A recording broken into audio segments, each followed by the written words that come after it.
Hai anak-anak, aku memberi ilmu yang baik padamu. Jangan meninggalkan petunjukku.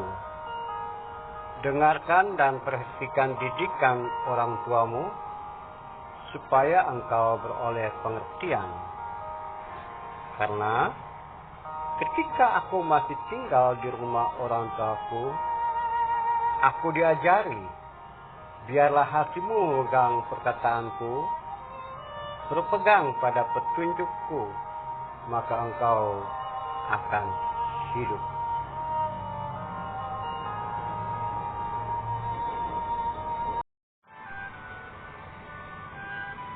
Saudara-saudara dalam kemanusiaan, kembali kita memperhatikan apa yang disampaikan penyampai Amsal kepada semua orang yang mendengar dia. Pada masa itu, Salomo mengatakan kepada orang-orang yang mendengarnya tentang hidup dan kehidupan seorang anak ketika masih ada di rumah orang tuanya. Salomo atau Sulaiman ini mengungkapkan tentang ketika ia masih tinggal di rumah orang tuanya, ia diajari bahwa harus memegang perkataan atau nasihat orang tua dan berpegang pada petunjuk-petunjuk yang orang tua berikan, maka anak atau anak-anak akan hidup dalam artian dia mampu survive dalam kehidupan masa akan datang ketika sudah tidak bersama dengan orang tua atau sudah mandiri.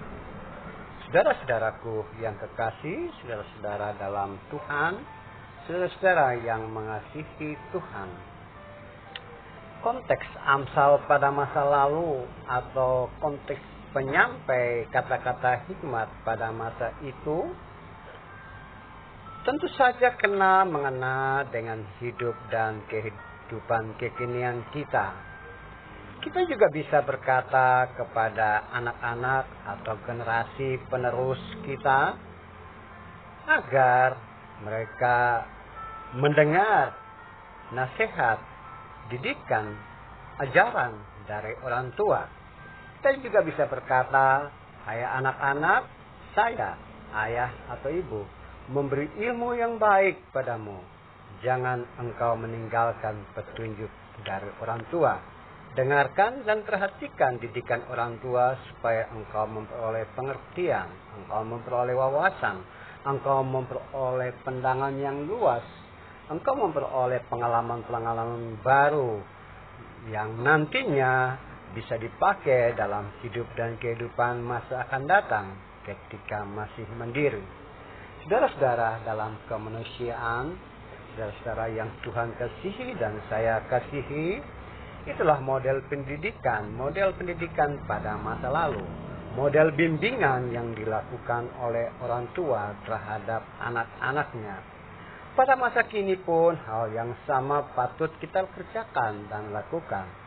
Dengan bahasa populer pada masa ini, bagaimana orang tua mengungkapkan orasi dan narasi edukasi kepada anak-anak, kepada generasi berikutnya.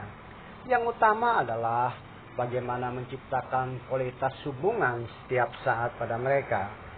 Memang anak harus mendengarkan nasihat orang tua, tapi orang tua juga perlu dan ingat bahwa jangan menyakiti hati anak-anak, jangan membuat mereka tawar hati.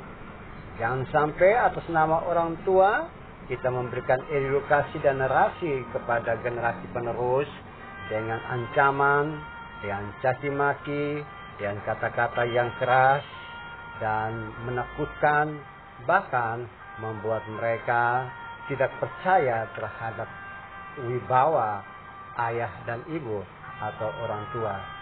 Edukasi dan narasi didikan dan bimbingan dari orang tua menurut Amsal itu wajib dilakukan terhadap generasi penerus.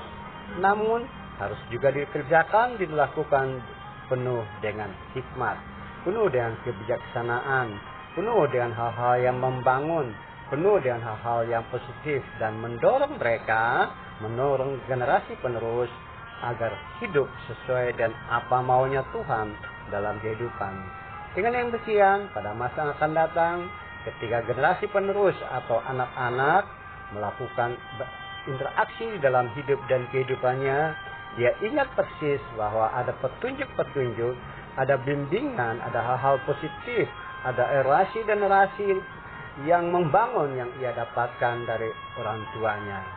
Yang demikian, kita membangun masa depan generasi penerus sesuai dengan apa yang harusnya dilakukan dan sesuai dengan apa yang harusnya berlaku di dalam frame sosial dan juga dalam konteks berbangsa dan negara. Mari saudara-saudara, kita bawa generasi penerus di dalam kehidupan, hidup dan kehidupan yang berguna, bermanfaat, serta mampu menjadi terang bagi sesamanya dalam hidup dan kehidupan.